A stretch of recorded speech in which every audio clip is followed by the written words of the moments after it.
Hey guys, tonight we're heading somewhere quiet, really quiet. No street noise, no phone buzzes, no Wi-Fi, no snacks. Just stone walls, cold air, and the dull scrape of sandals on worn tile. You're not in trouble, at least, not yet, but you are being walked, slowly but deliberately, into a medieval convent. And yes, those heavy doors are about to shut behind you. You're 13, maybe 12. You blink at the sun one last time before stepping into a courtyard that smells like damp stone and boiled turnips. Your father muttered something about dowries and second sons. Your mother kissed you on the forehead and said, "You'll learn. To love it, you want," single quotes. So, before you get comfortable, take a moment to like the video and subscribe, but only if you genuinely enjoy what I do here. And while you're at it, drop your location and the time where you are in the comments. I love seeing who else is dozing off around the world now. Dim the lights, maybe turn on a fan for that soft background hum, and let's ease into tonight's journey together. The nuns greet you in silence. No hugs, no giggles. Just a long, assessing look from the prioress, who, let's be honest, looks like she's already made her mind up about you. She hands you off to an older sister named Agnes, who hasn't smiled since the last crusade. She's your new sole supervisor, whatever that means. You're led down a narrow passage into what they call the novitiate cell. It's not a room, it's a cupboard with ambitions. One straw mat, one wooden cross, one chipped bowl, and not a single window. You set your bundle down 3 linen shifts, 1 cloak, 1 prayer book, and realize, with a quiet horror, this is home now. The first thing they do is take your name. No, really, you can't be Matilda anymore. You're now Sister Scholastica, or maybe Sister Ermentrude if you're unlucky. You practice it under your breath like it belongs to someone else. Next, they sit you down on a stool and begin shaving your head. No warning, no mirror, just a cold blade, a silent prayer, and the sound of your old life falling to the floor in wisps. Historians still argue whether this ritual was meant to humble the ego or simply make head lice easier to control. Probably both. You run your hand over your scalp, it's raw, tender, and instantly cold. That's when the robe comes out.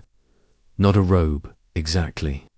More like a shapeless curtain made of rough, homespun wool. It itches, it hangs. It smells faintly of mildew and candle grease. The belt is a rope. The shoes are made of wood. You feel like a poorly dressed scarecrow. You try to sit, but the stool is gone. That's the thing, nothing is yours anymore. Your body belongs to God. Your voice belongs to the choir. Your time belongs to the bell. And that bell, it rings constantly. The hours are ruled by a schedule called the divine office. You'll come to hate the sound of that word. Matins, lauds, prime, terce, sext. None of them make sense yet, but they will. Every 2 or 3 hours, day or night, the bell tolls, and you line up, sleepy-eyed and barefoot, to shuffle into the chapel. But that's tomorrow. For now, you kneel on the cold stone floor while Sister Agnes explains the vows. You'll one day take obedience, poverty, chastity. You nod solemnly while quietly wondering what chastity actually means. You'll learn, you'll learn dinner is a silent affair. You follow the line to the refectory, a long, echoing hall where the only sounds are chewing and the distant voice of a reader droning from a Latin text. You can't talk, you can't smile, you can't even scratch your nose without risking a slap from Sister Marguerite, who sees everything and enjoys nothing. The food is ... edible, just a bowl of gruel with bits in it. You're not sure if they're lentils, or insects. A crust of bread so hard it might be left over from last century. A single boiled onion. Bon AP petty after supper. You file back to the chapel for Camplin prayers. Candles flicker. Hymns drone. Your knees ache. Your belly is still empty. But finally, the bell signals bedtime. You return to your cell, curl onto the straw mat, and pull the cloak over your bare scalp. It's not warm, but at least it's quiet. You begin to drift into something like sleep, until dash dong dot the bell again, matins. 2 in the morning, time to get up and pray. Sleep, you'll soon realize, is a luxury for sinners. You're not dreaming, that bell you just heard. It's real, it's also relentless. 2 in the morning, you fumble in the dark, your fingers clumsy from cold and confusion. And you try not to trip on the hem of your habit as you scramble to your feet. Sister Agnes has already passed your door. She's fast for someone who looks like she hasn't had a full night's sleep since the Black Death. The hall is lit by a single candle flickering against the damp stone. You and the other novices move like ghost silent, sluggish and slightly swaying. No one talks. No one makes eye contact. This is Matins, the first of the 8 daily prayer services. It's dark, it's cold, and it's long. Oh, so long. You shuffle into the chapel. It smells like wax and old dust. The floor is colder than before did the stones actually get colder overnight. You kneel, cross yourself, and begin the psalms. The chant is low and slow, like the groan of a very sleepy whale. You mouth words you barely understand, your voice blending into the others like warm mist. You can't see the sisters clearly, huddled shadows under heavy veils. Somewhere to your right, a novice is nodding off mid-Hail Mary. Sister Marguerite gently smacks her with a hymn book. You try to focus, but your knees are numb, your stomach growls, and your eyelids feel like tiny anvils. You drift, then jerk back, then drift again. Historians still debate how much actual praying got done at this hour. Some argue it was spiritual endurance training. Others suggest it was just a way to make sure no one ever had enough energy to commit sin. Eventually, the service ends. You don't remember the last few psalms. Did you say them out loud, or just dream them back to your cell? You lie down, but now you're wide awake, of course you are. Your body is confused. Is it morning? Is it night? Is this real life? But you drift again, and the bell doesn't wake you this time. Instead, it's Sister Agnes who raps on your door at sunrise. It's time for Lauds. By now, the routine is becoming familiar. Another prayer, another meal. This one slightly better. Beans and more bread, and a turnip that's only halfway rotten. The bread crunches in your mouth. You're not sure whether that's a baked-in oat or a speck of gravel from the floor. The refectory rules are strict. No chewing sounds, no slurping, no using your sleeve to wipe your nose. Every movement is watched, every sound judged. You sneeze once, and Sister Marguerite raises one disapproving eyebrow that could cut glass. After breakfast, you're assigned your first real chore, candle making. It sounds relaxing until you realize that candle making means hauling buckets of animal fat up 3 flights of stairs, stirring it over open flames, and pouring it into dozens of cracked molds. Your hands are blistered in 10 minutes. Your habit smells like boiled sheep, and you haven't even finished a single taper yet. By mid-morning, your arms ache, your shoulders burn, and your face has been splashed with so much tallow that you look like you've lost a fight with a medieval stew pot. Sister Agnes inspects your work and grunts. You're not sure if that's approval or just indigestion. You get a short break before the next office. Terse. It's late morning, and the chapel is brighter now. Sunlight filters through narrow stained glass slits, casting blue and red streaks. Across the floor, you chant again, louder this time. Maybe you're getting better, or maybe you're just getting used to the pain. One of the older nuns beside you smells faintly of rosemary and wet wool. She sings in a soft, cracked voice that trembles on the high notes. You steal a glance at her face. Her eyes are closed, her lips are moving, and she looks calm, peaceful even. That's when it hits you. Some of these women actually chose this life. You think of your older cousin, sent to the convent after a failed engagement, or that noble girl who ran away twice before finally settling here. Some nuns came willingly, others came as punishment. Some came because there was nowhere else to go. You didn't choose it, but here you are. After terce, you're given another task, scrubbing the cloister tiles. You're handed a bucket, a rag, and absolutely no explanation. You kneel, dip, scrub. Kneel, dip, scrub. It goes on for hours. The floor is uneven.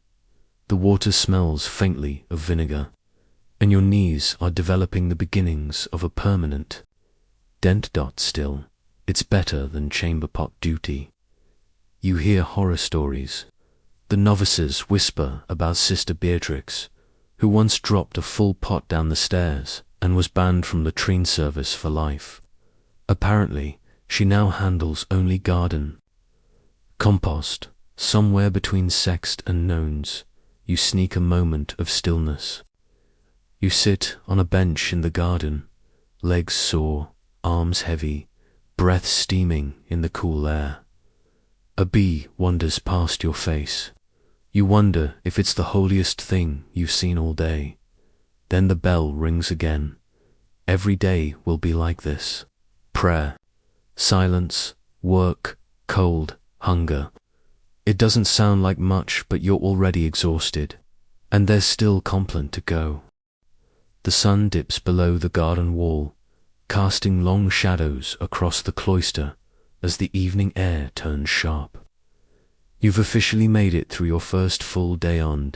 You feel like you've aged 10 years, but it's not over yet, not even. Close.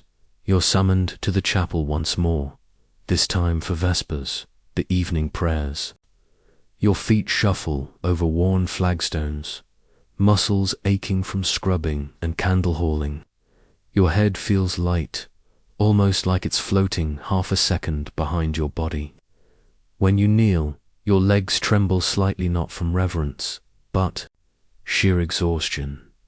You chant the psalms in a sleepy monotone, your voice blending with the others like bees humming inside a clay pot. You try to focus, but the words blur, the candles flicker, and your thoughts wander to dinner. Surely, surely it must be soon. It is. After Vespers, you move to the refectory again. You're beginning to dread this place. The long tables, the echoing silence, the sound of chewing in a vacuum.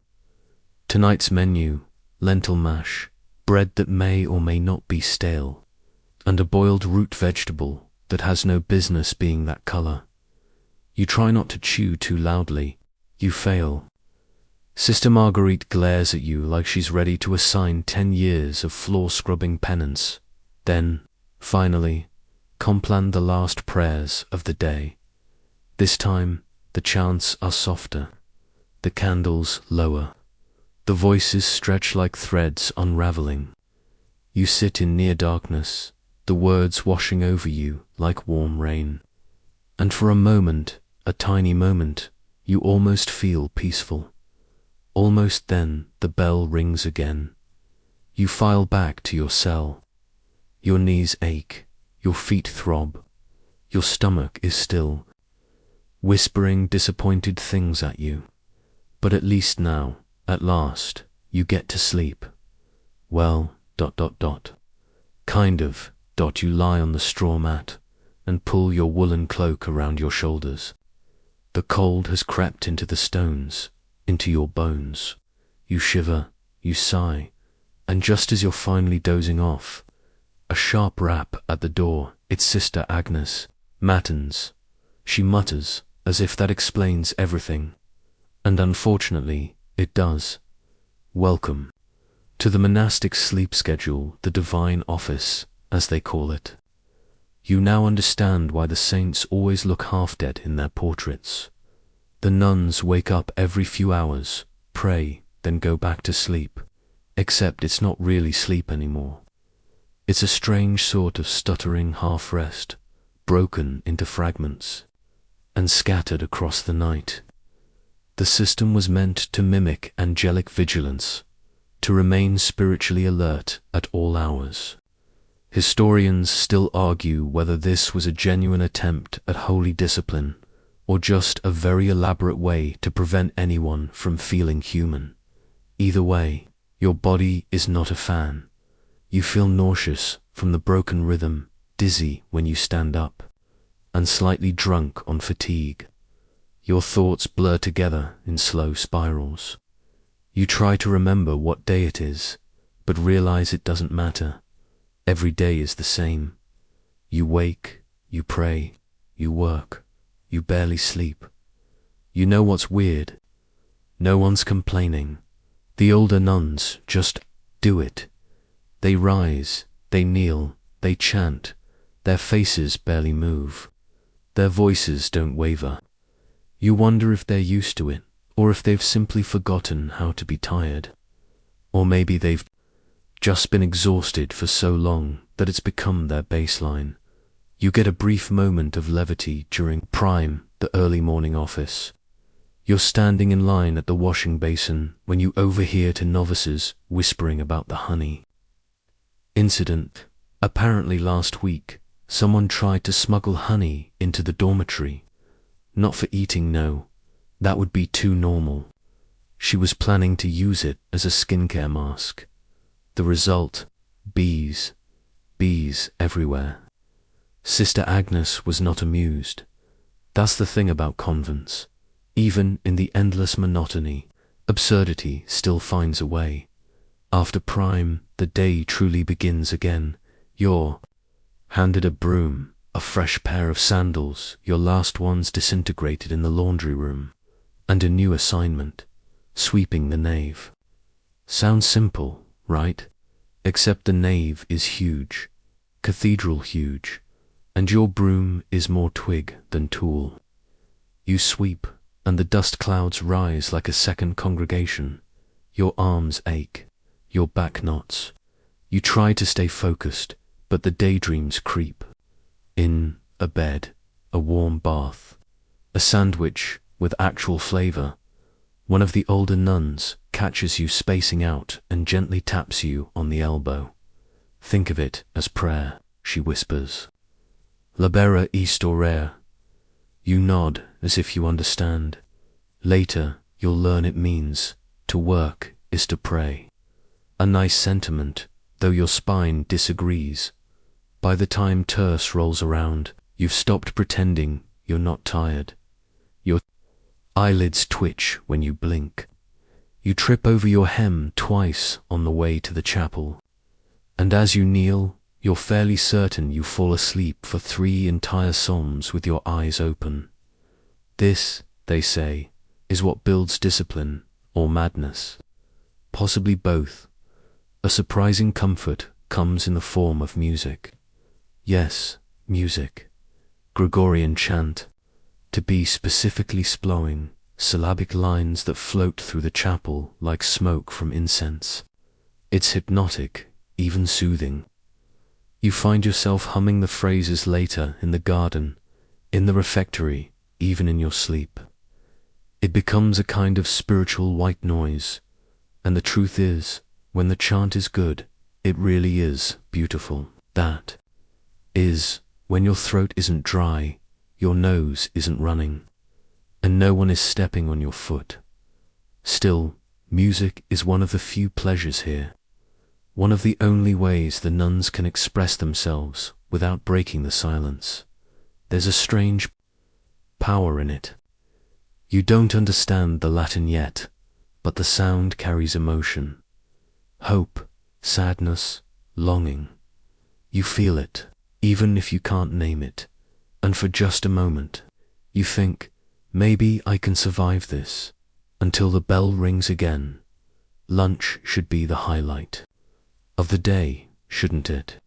A little rest, a little warmth, maybe something green on the plate, but you've clearly forgotten where you are. By the time sext ends and the midday meal is served, your stomach is making noises that could be mistaken for liturgical chanting. You shuffle into the refectory with the other nuns, hoping that today's meal might be marginally less punishing. And technically, it is. There's bread, again. There's a bowl of bean mush that smells slightly less burnt than usual. And, for a brief, glimmering moment, you spot something. Green, a single cooked leaf of cabbage, floating mournfully on the surface like it just gave up halfway through being food. You eat in silence. As always, across from you, Sister Imelda is chewing so slowly you wonder if she's fallen asleep with her eyes open. To your left, a novice is trying to mask a sneeze, and failing, earning her a sharp look from the refectory mistress. 1. Sneeze, and it's the end of the world. But 2 could lead to public confession. You chew carefully, then stop. There's something, ... gritty. You glance into your bowl. Gravel, just a few grains. Probably from the kitchen hearth or someone's. Sandals. But still gravel. It crunches between your molars like betrayal. You try not to make a face. Sister Agnes is watching. Meals here aren't just about nutrition. They're a test of discipline, obedience, and your ability to consume mystery legumes without twitching. The Benedictine rule says, let all things be done in moderation. Apparently, that includes seasoning. Salt is rare. Spices are basically fantasy. Even pepper is considered too indulgent. Historians still debate whether monastic food was intentionally bland to suppress desire, or just a side effect of poverty and poor logistics. Either way, your taste buds are filing a complaint. When the meal ends, there's a brief walk around the cloister garden, still silent. You're supposed to reflect, breathe, absorb the spiritual calm, but all you can think about is how much your feet hurt and whether your next bowl of beans will include fewer minerals. Then comes the next wave of chores. You're assigned to laundry. Again, now. Medieval laundry is not like tossing a few socks in a machine and hitting cold wash. No, this is a full-body endurance sport involving cauldrons of boiling water, buckets of lye soap made from animal fat and ash, and large wooden paddles used to stir garments as if they're soup. The soap stings your skin. The water splashes. Your robe, within minutes, your sleeves are soaked and your knuckles are red. You're sweating, coughing, and wincing, and you've only done Sister Marguerite's underthings. You hear laughter. It's faint, but real. 2 novices are trying to wring out a woolen tunic and failing miserably. The fabric is heavy, soggy, and determined to resist. One of them slips and lands in the washtub with a squelch. Even you smile. It's the first actual joy you've seen all day. You glanced around. No one else reacts. Laughter isn't banned exactly, but it's frowned upon. You swallow your grin and return to scrubbing like a penitential raccoon. Later, back in the cloister, your hands are cracked and raw. You're sent to help with mending, sitting on a wooden bench with a needle, a spool of coarse thread, and A pile of damaged robes. Some are torn, some are stained. Some just smell like spiritual despair. You prick your finger within 5 minutes. You don't cry. You just stare at the bead of blood and wonder if it counts as an offering. Needlework is oddly meditative.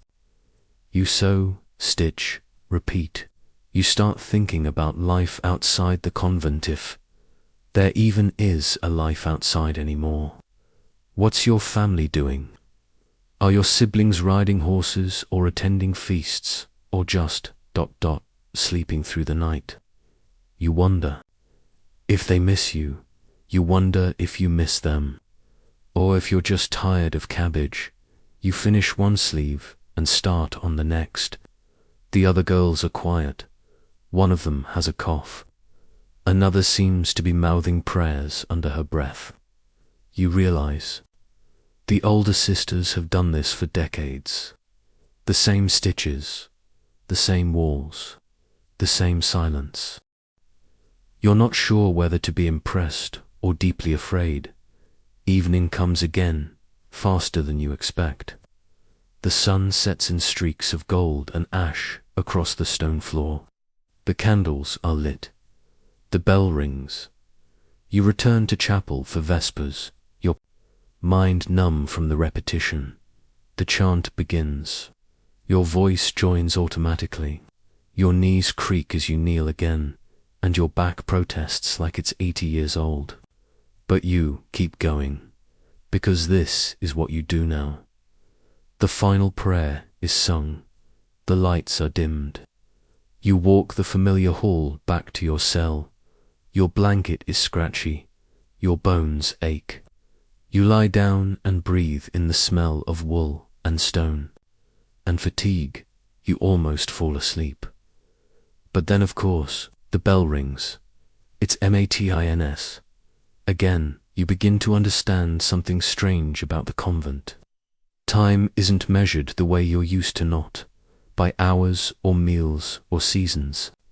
It's measured by bells, by prayers, by the slow, steady erosion of the self, and by the rules, or the rules.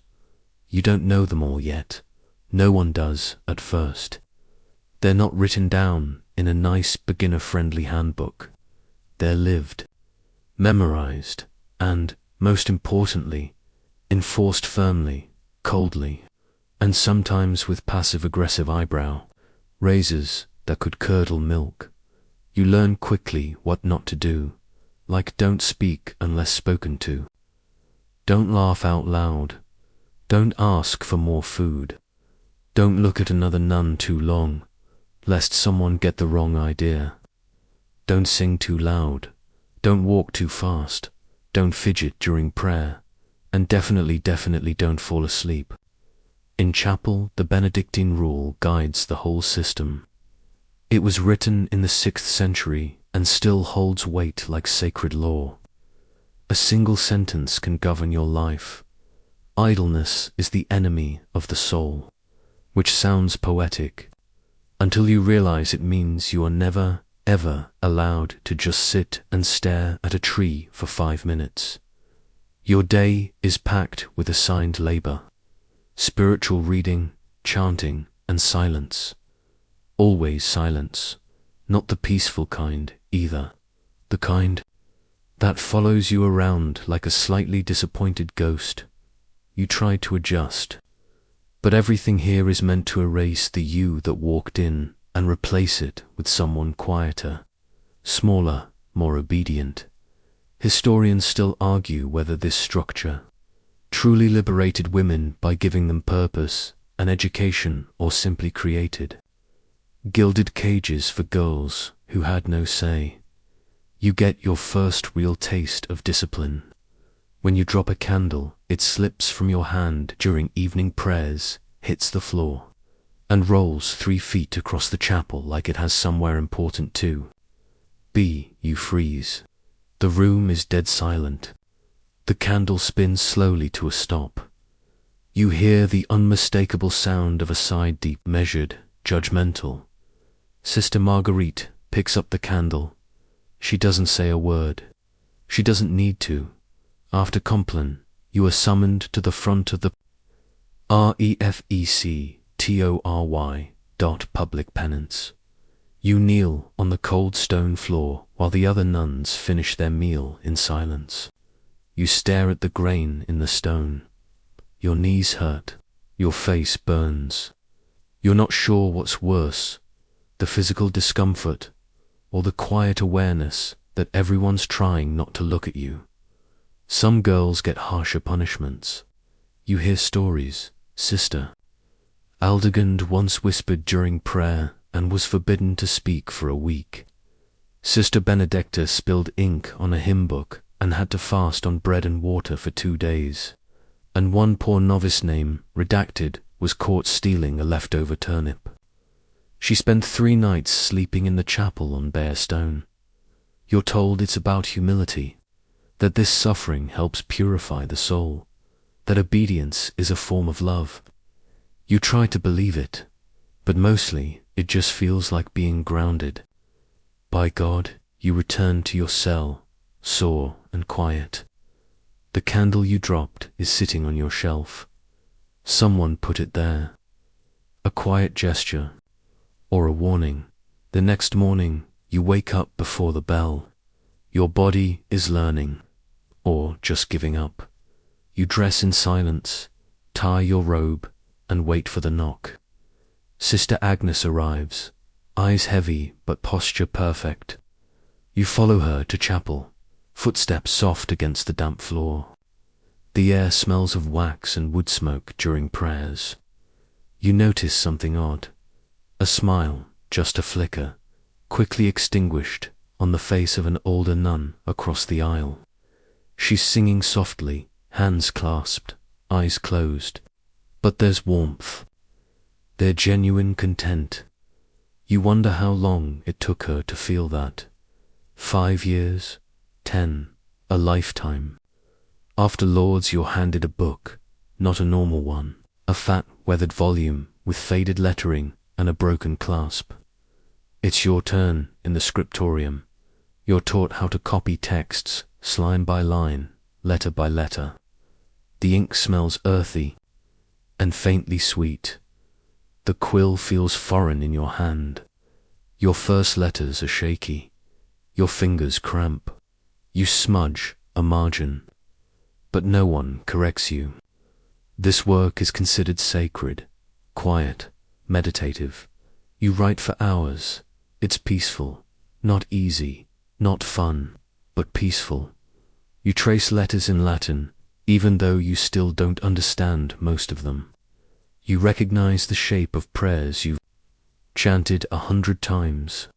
You begin to appreciate the weight of language, how one tiny curve of ink can hold centuries.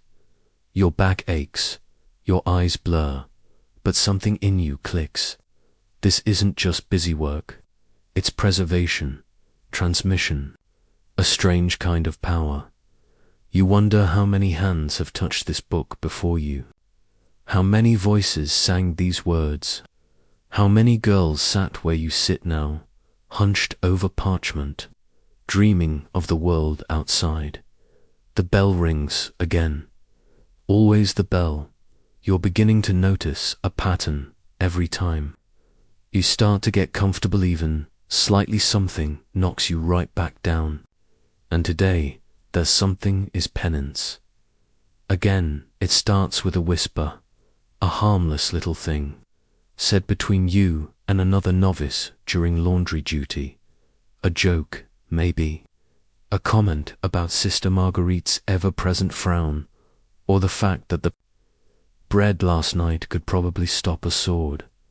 You think no one hears, but someone always hears. At Compline, your name is read aloud. You're summoned again to the front of the refectory. The words are spoken flatly. Frivolous speech during labor. You kneel again. And this time they add a twist. Bare knees on stone. No cushion, no mat. Just cold, jagged, prayer-worn floor. It doesn't take long for the discomfort to turn into pain. You shift slightly, trying to redistribute weight, But Sister Agnes notices. She clears her throat once. That's all it takes to freeze you in place. You try to focus on the Psalms being read aloud. You try to imagine anything else. But all you can really think about is how much your knees hurt and how long this will last. Historians still debate whether public penance like this was spiritually transformative, or just an early form of religious theatre designed to shame and control all. You know, is it works. You'll never whisper again. Probably not even in your dreams. The following morning, after prime, you're sent out to work in the garden. Fresh air sounds nice, since you get there and see the tools. A rusted spade, a hoe that's seen better centuries, and a wheelbarrow with a single squeaky wheel. You're assigned the weeding path, which is code for bend over in the dirt until you start questioning your purpose. Still, there's something oddly satisfying about it. The smell of damp earth, the tiny snap of roots pulling free, the quiet buzz of bees doing their own mysterious business. You clear one patch, then another. You discover a carrot, a very sad carrot, shaped like a question mark. You're not sure if it's usable, but you place it gently in the basket anyway. A small victory, until you notice Sister Gertrude watching you. She approaches slowly, her black robes gliding like smoke across the grass. You missed a whole row, she says. You look. She's right. Somehow, in your dirt-encrusted tunnel vision, you skipped a strip the width of a donkey. You nod. She says nothing else, just turns and glides away. You go back and weed it twice.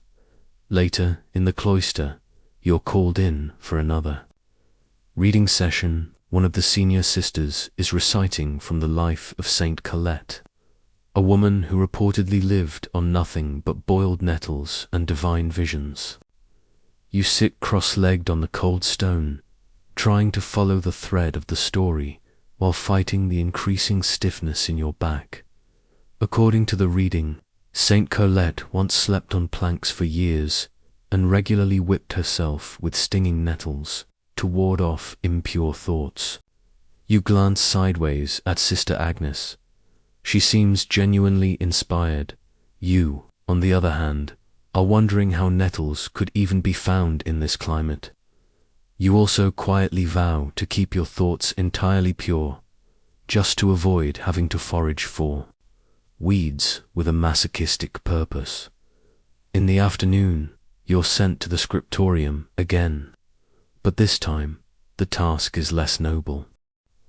You're cleaning ink pots, which, to be honest, sounds easier than it is. The pots are tiny, delicate, and full of dried, sticky residue. The ink stains everything.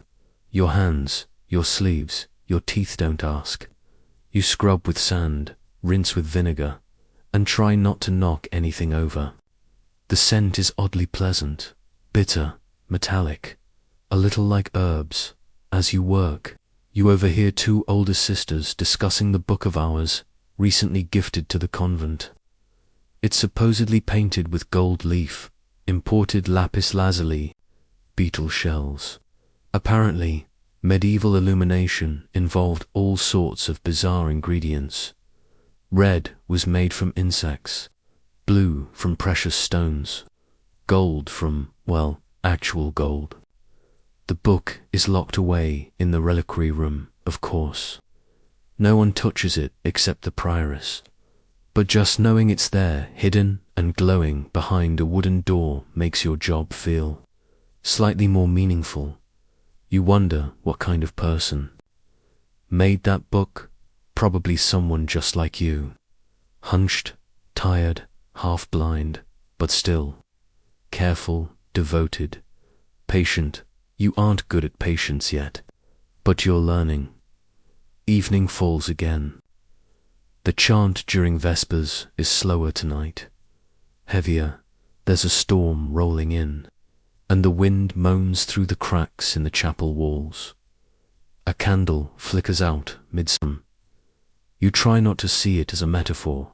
After the final prayer, as you walk back to your cell, Sister Agnes taps your shoulder. "Keep your voice still," she says. "Even your thoughts should kneel." You nod, though you're not entirely sure what that means. Later, in your cell, you stare at the ceiling. Rain taps the stone gently. The wind breathes through the shutters. You're exhausted. Your knees still hurt. Your fingers are sore. You feel like you've been scraped thin, and yet you sleep not long, not well, but you sleep. You wake up with a prayer half finished in your mouth and a spider crawling across your cheek. You flick it away and sit up slowly, the chill of the stone seeping into your spine. The bell hasn't rung yet. You're awake before the nuns. A dangerous thing, really. Too much alone time in a place like this, and your thoughts start to wander.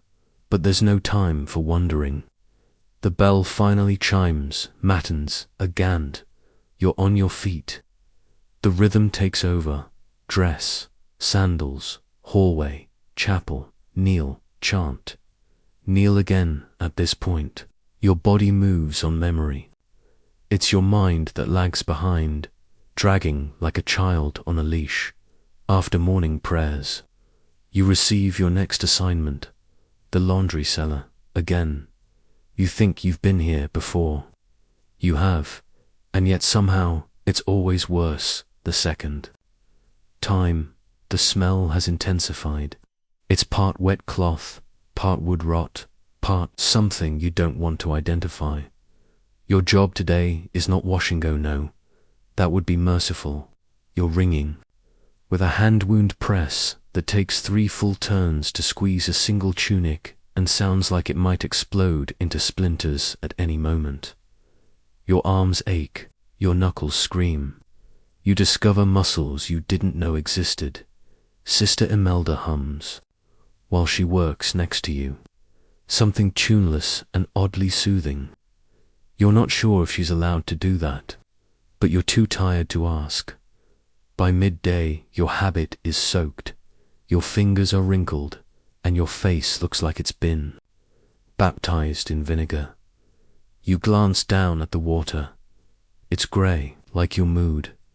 You remind yourself this is penance, a holy act.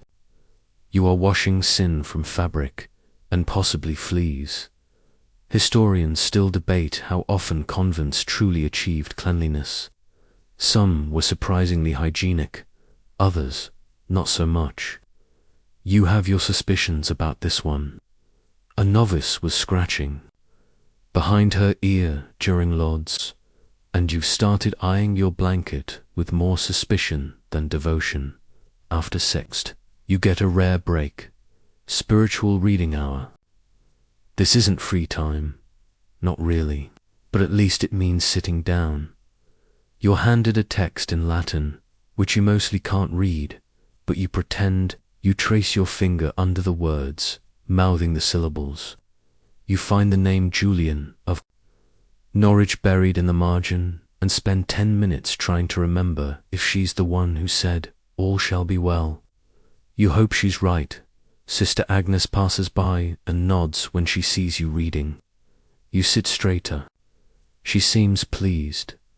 The moment is shattered by a commotion from the hallway. Voices raised, running, footsteps rare and deeply suspicious in a convent. Sister Marguerite bursts in, out of breath, and hisses a single word. Infirmary. You're sent to help. The infirmary is just a drafty room with a few rickety beds and a strong smell of rosemary. One of the novices has fainted, collapsed during prayer. She's pale, damp with sweat, and twitching slightly. A seizure, a vision. No one knows yet. You help lift her gently onto a cot. Sister Beatrix is already mashing herbs with a mortar. Sage, honey, maybe a little wine. The mixture looks like it should be poured on ham, not a forehead. But this is what passes for medical science here. The sister stirs. Her eyes flutter open. She mumbles something about St. Clair and the smell of roses. Everyone exchanges glances. Hallucination, heatstroke, spiritual ecstasy. Historians still argue whether such episodes were the result of malnutrition, chronic sleep deprivation, or something more mysterious. In this case, you vote for hasn't eaten anything solid in 3 days. You're sent to fetch a warm compress. On your way back, you pass a cabinet that makes you pause. It's narrow, locked, carved with strange symbols.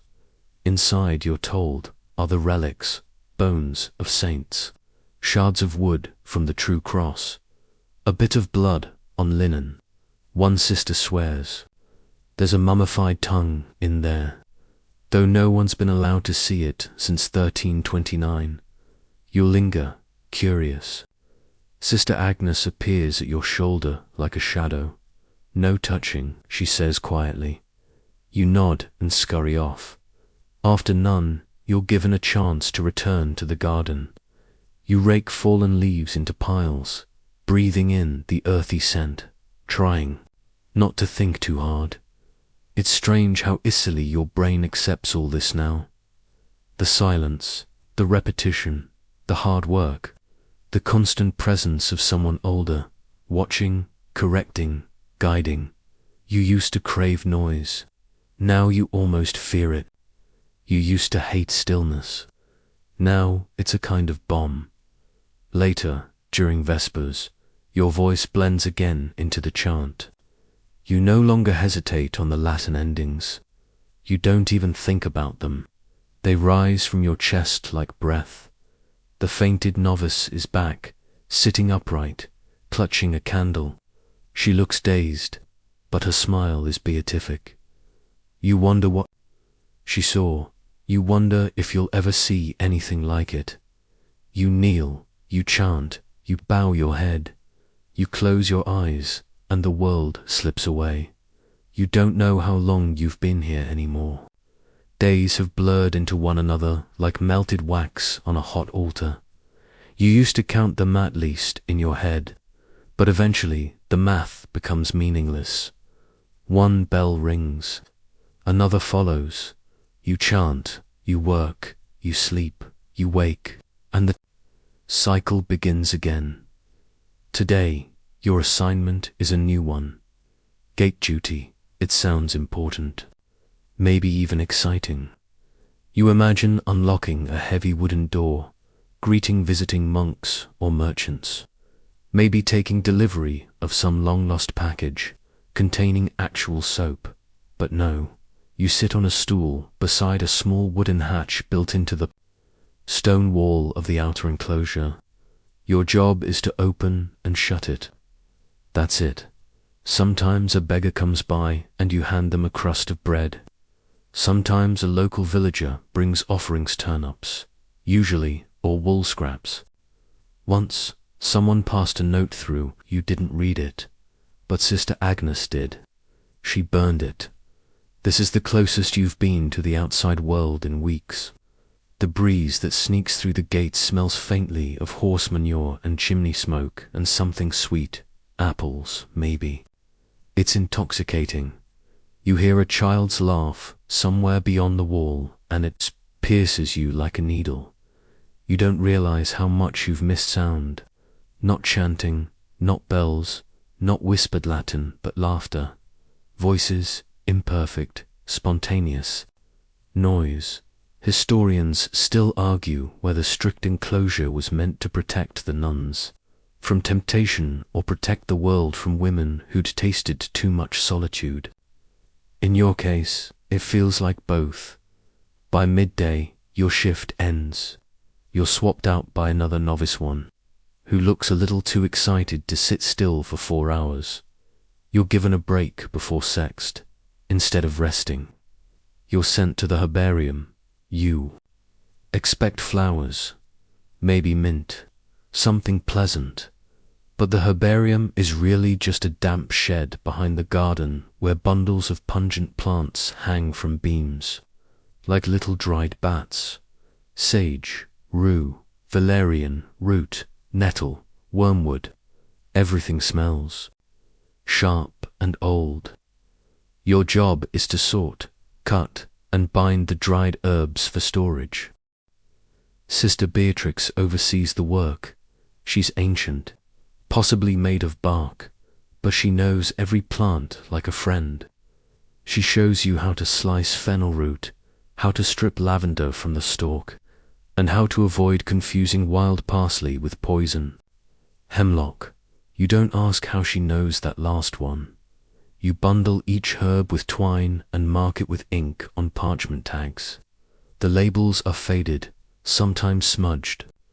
One just says for possession with no further context. You don't ask about that either. As the light shifts, you notice how much the herbarium feels like a world of its own. Different smells, different air. Even the silence feels thicker, more meaningful. Sister Beatrix tells you that some nuns believe plants have souls, that rosemary brings dreams, that nettles ward off evil thoughts, that if you boil valerian root under a full moon, it'll reveal your true vocation. She says it with such calm certainty that for a moment you believe her. After sext, you're back in the chapel. The prayers are shorter now. Maybe they feel shorter. Your knees find the rhythm without complaint. Your voice doesn't falter. You've memorized entire psalms. You catch yourself humming one under your breath while folding laundry later, and realize you're not even trying anymore. It's just in you now, the way the walls are in you, the bells, the cold, the stillness. A few days ago, that thought would have scared you. Now it just is. You're handed a new robe today. The one you've been wearing is fraying at the sleeves. The new one is stiff, scratchy, and smells like old linen and sheep. But it's clean, sort of. Sister Agnes helps you tie it. She doesn't speak, but she gives you the smallest nod. Is it approval? Pity? You don't know. At none, you notice something. During the chant, one of the older sisters, Sister Imelda, has tears on her cheeks. She's singing, eyes closed, voice unwavering, but the tears shine like candle wax. No one comments. No one, flinch, is not sadness, exactly, not joy either, just release.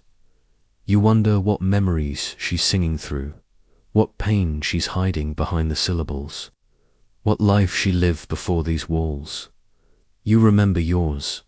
It's getting harder too, but it's still there. A meal with your cousins, the color red, the sound of sandals on dry earth, a rooster crowing in the morning, your brother teaching you to whistle. You can't whistle anymore. You tried, got a glare for it. Evening falls again during vespers. The light through the stained glass glows like fire red and gold and blue all at once. For a moment, the chapel looks less like a prison and more like a painting. You feel something stir in your chest. Not joy, exactly. Not sorrow, either. Just stillness. You kneel. You bow your head. You whisper the closing prayer with the others. You walk back to your cell in silence. The wind whistles through the corridor. Your candle flickers. You close your eyes, and sleep comes quickly. You dream of bells. They ring and ring and ring, folding time in on itself like pages in a book.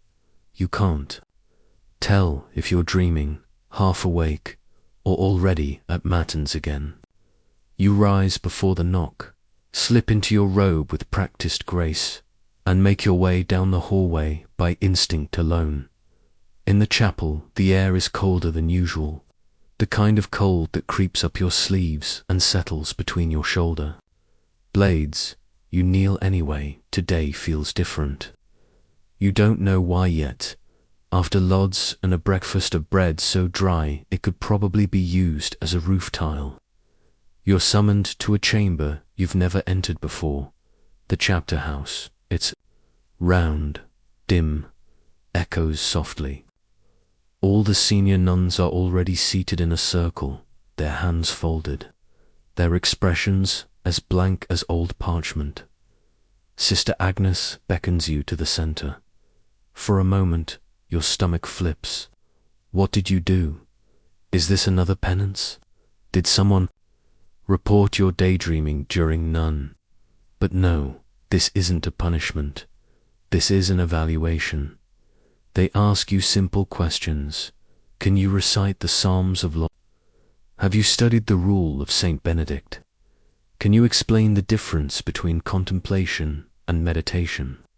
You stumble once, twice. Sister Marguerite raises a brow. Sister Imelda just watches you, the same way you imagine a cat watches a bird, curious, not unkind, but completely unreadable. Then they ask the real question. Do you wish to take your temporary vows? Time stops. This is the moment your entire family expected you to reach. The moment the village priest said was inevitable. The moment your mother cried over, insisting it would make you holy, safe. Unbothered by the evils of the world, you swallow, you nod. What else can you do? They accept your answer with a faint collective hum, as though the earth itself had exhaled. You're told the ceremony will be simple, just the community, no guests, no feast. But you'll get a new name. You return to your duties in a kind of fog, sweeping the cloister, tending the small sickly fig tree in the courtyard, folding laundry. Your hands move, your brain swims. You will have a new name. You want to be excited. Part of you is, but another part apart you've been trying to silence whispers. What about your old one? You spend the evening in silence. Actual silence, not just the convent kind. You skip dinner. No one forces you to attend. Sister Agnes leaves a bowl of broth outside your cell. You don't touch it. Instead, you stare at the wall and imagine your village. You try to remember your father's voice, the tilt of your sister's laugh, the color of the market at harvest time. It's all faded, like smoke trailing from a candle. The next morning, during prime, you stand before the altar in your plain robe. The entire convent watches. You're handed a simple wooden cross and a veil, slightly newer than your current one, though still made of that same itchy wool that seems to have been invented specifically to remind you of humility. You recite the formula, I promise obedience, stability, and conversion of life. Conversion of life. The phrase rings in your ears like another bell. The prioress speaks your new name aloud. You bow, everyone chants. There's incense. A candle is lit. And just like that, you've begun your novitiate year. You're no longer a guest in the convent. You're becoming part of it. Afterward, you're told to rest. But you don't. You walked around the cloister, past the laundry, through the herbarium, into the garden where the fig tree has dropped one stubborn, underripe fruit. You sit on the bench beside it, tuck your veil back, and breathe. You expect to feel proud, or peaceful, or at least changed, but mostly you feel tired. Not the kind of tired that comes from scrubbing floors or copying pages. A deeper weariness, the kind that lives in the space behind your eyes and settles into your bones like damp still.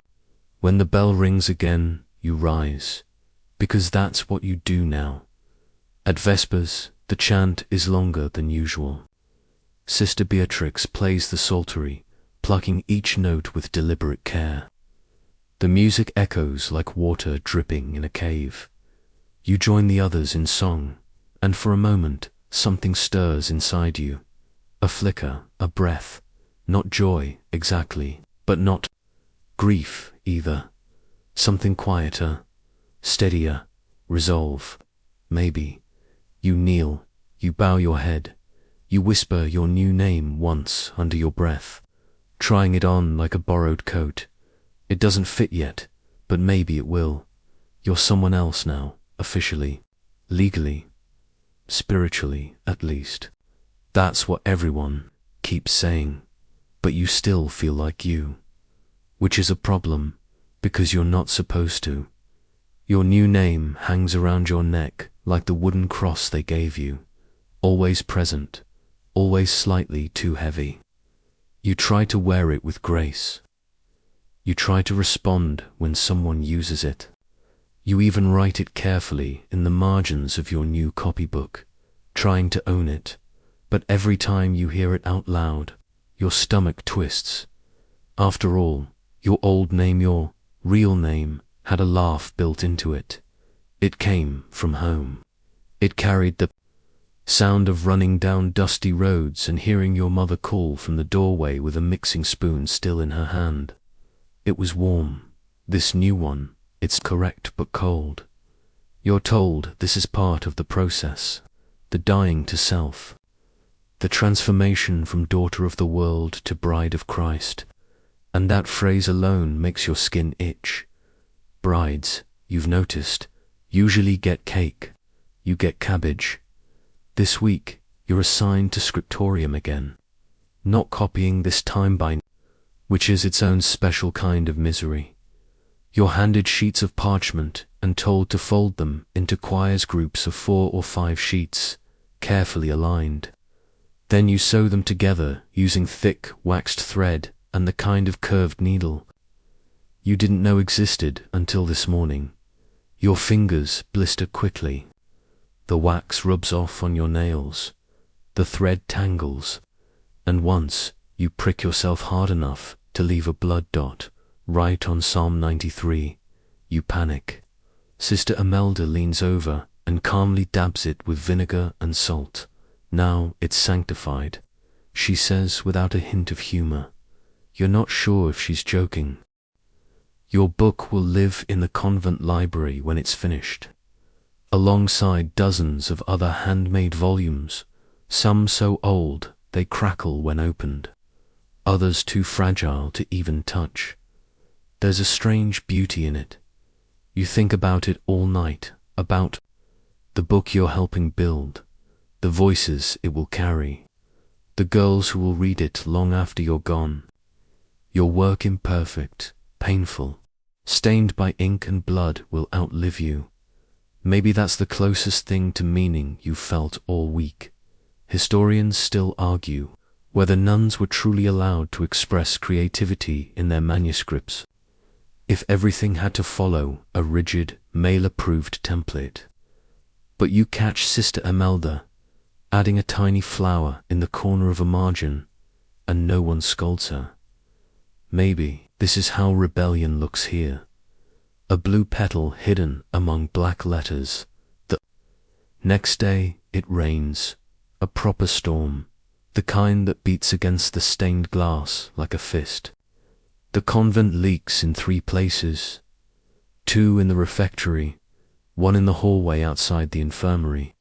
You're handed a pail and told to sit with the drip.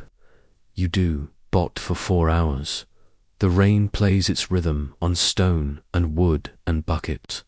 You do a little, you dream you're back home, curled up under a wool blanket with the sound of rain on a real roof. When you wake, the drip has slowed. You dump the bucket. That afternoon, you're sent to the cellarium, the dark, cool storage vault where food, wine, and the very concept of joy go to die. Your job, inventory the root.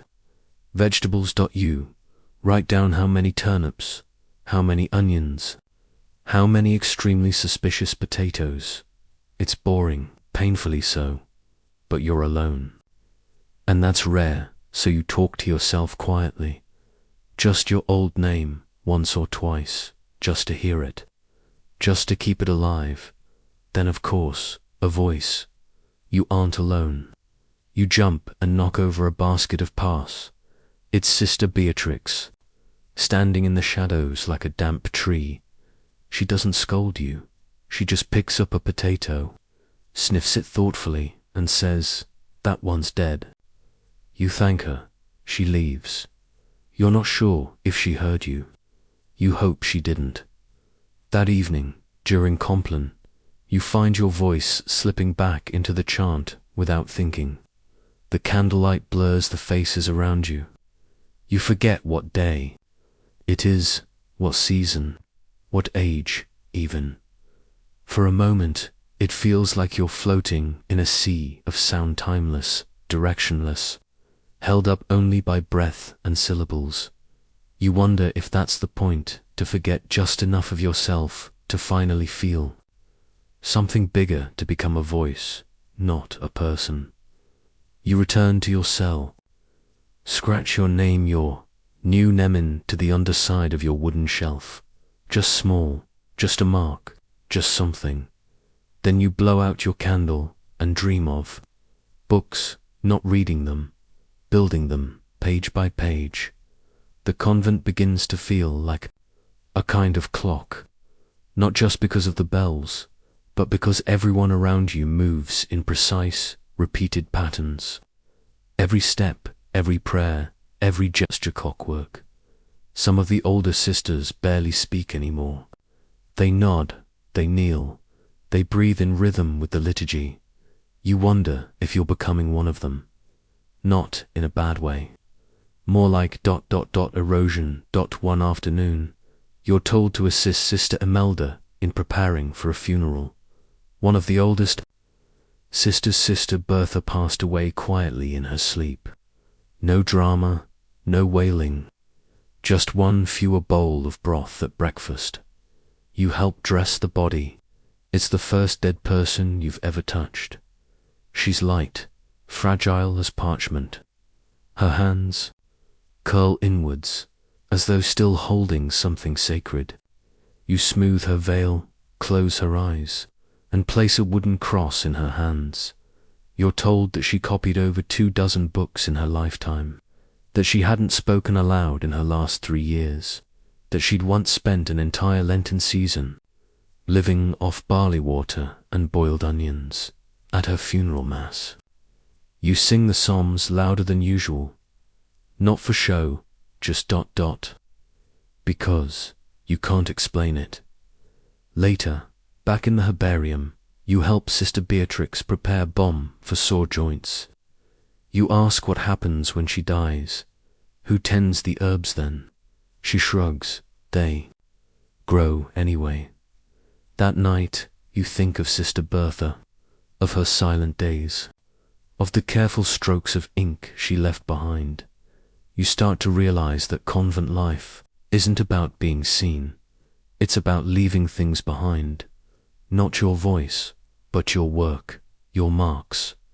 The evidence that you were here at all. Spring creeps in slowly, hesitant, pale but undeniable. The garden thaws. The fig tree gives one modest leaf.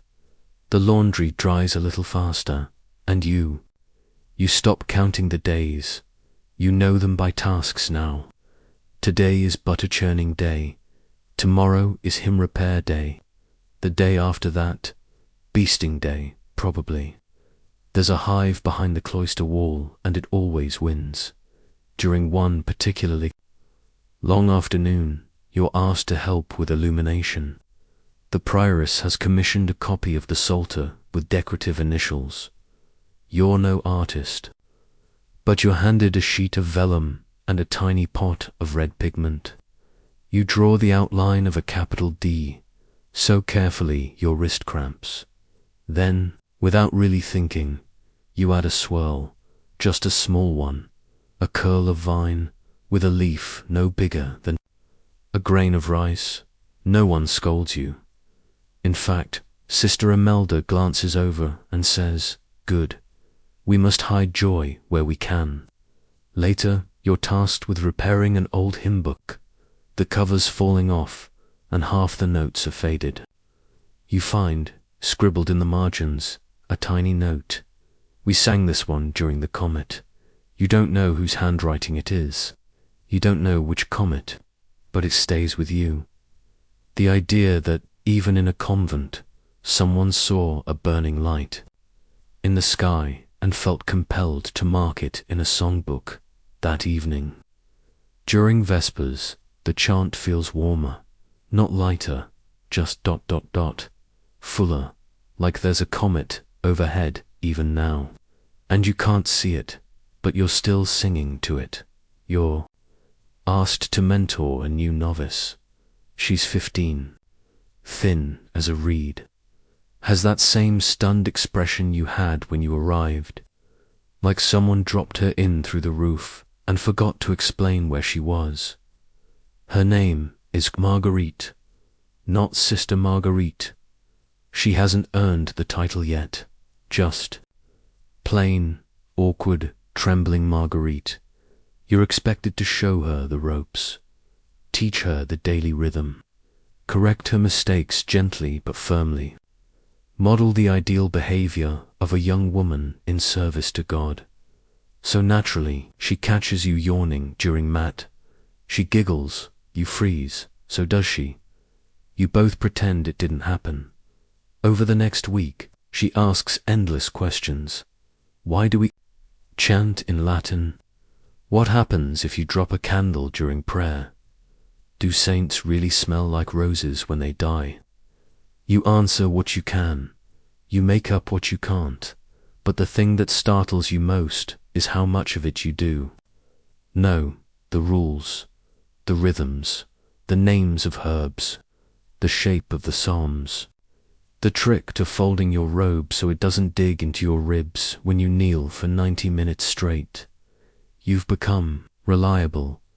You catch yourself humming while washing linens and realize it's the same melody you mocked when you first heard it. You help Marguerite memorize Psalm 130. You teach her how to spot weevil holes in stored grain. You show her the candle trick, how to light one without burning your knuckles, and you realize you're becoming someone you would have been intimidated by 6 months ago, not a teacher, but a survivor. You've been in the convent for almost a year. The calendar says so. The fig tree says so. Your knees say so. Your mind still catching up. You're invited to take part in the vigil of Saint Scholastica, a long, sleepless night of prayer and meditation, not mandatory, voluntary, for the spiritually devoted. You volunteer. You don't even know why. At sundown, the chapel fills with candlelight. The windows glow faintly with the last blush of daylight. And then the prayers begin, one by one. You chant the hours, matins, lords, prime, terce. You read aloud from the life of Saint Scholastic Benedict's sister, who once prayed so hard for her brother to stay longer that a thunderstorm trapped him in place. Historians still debate whether that was divine intervention or a well-timed weather event, but here, in the silence, it feels real.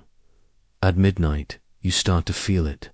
Not just fatigue, not just hunger, something looser. Like your thoughts are no longer neatly arranged in rows. They tumble, they flicker. You feel ancient and brand new. All at once, you look around and see the same glow on the other sisters' faces. Not joy, not pain. Something older, a kind of surrender. At dawn, the final prayer is whispered. The sun spills through the window. No one speaks. You walk out into the cloister garden and sit under the fig tree, the same one you cursed on your first week. Here, it's blooming. You sit for a long time, breathing, thinking, or not thinking at all, just being. The bell rings, not urgently, not harshly, just steadily, as it always has, as it always will. You wake from a dreamless sleep and rise without Hesitation, dress, candle, hallway, feet on stone.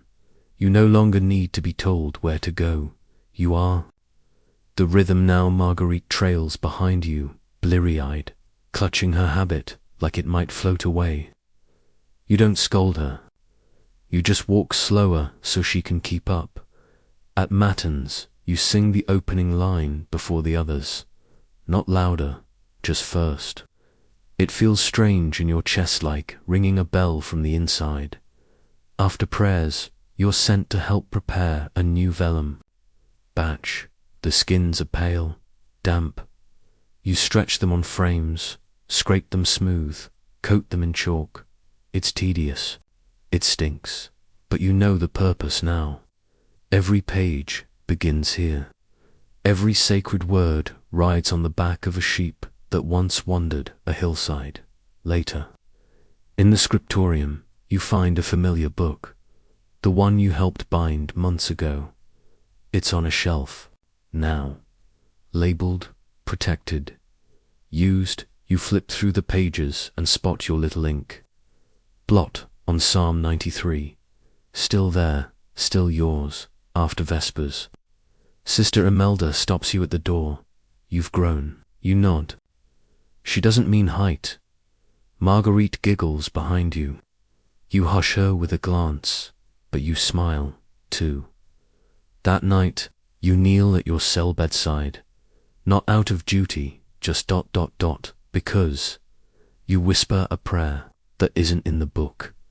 You say your old name once, quietly, like a blessing, then your new one, like a promise, and you sleep without dreaming. The bells grow softer now. Their echoes dissolve into the stone. The candles burn low. The shadows fold around your cell like old linen. There's no sound, only breath, yours, steady, calm. The night no longer feels like a burden. It's a blanket now, heavy but safe, familiar. You've survived the silence. You've made peace with the rhythm, and now, beneath these ancient beams and crumbling mortar, you rest note as a visitor, not as an outsider, but as a part of something older than memory. You've worn the veil, you've scrubbed the floors, sewn the hems, copied the words, tended the fire, and watched the stars wheel overhead through narrow, holy windows. And through it all you've endured, because what else could you do? The world outside will keep turning. The sun will rise over. Fields you no longer walk. The seasons will come and go without you. But in this quiet place, among the whispers and wax and worn prayer books, you've left something behind. A stroke of ink, a folded robe, a soft word passed to a girl who needed. It's small things, but real. You've become the rhythm now. Not perfect, but faithful. So close your eyes, let the stone cradle you. Let the wind hum through the shutters. Let your breath settle like dust in the morning light. You are safe, you are still, and the world, however briefly, can wait.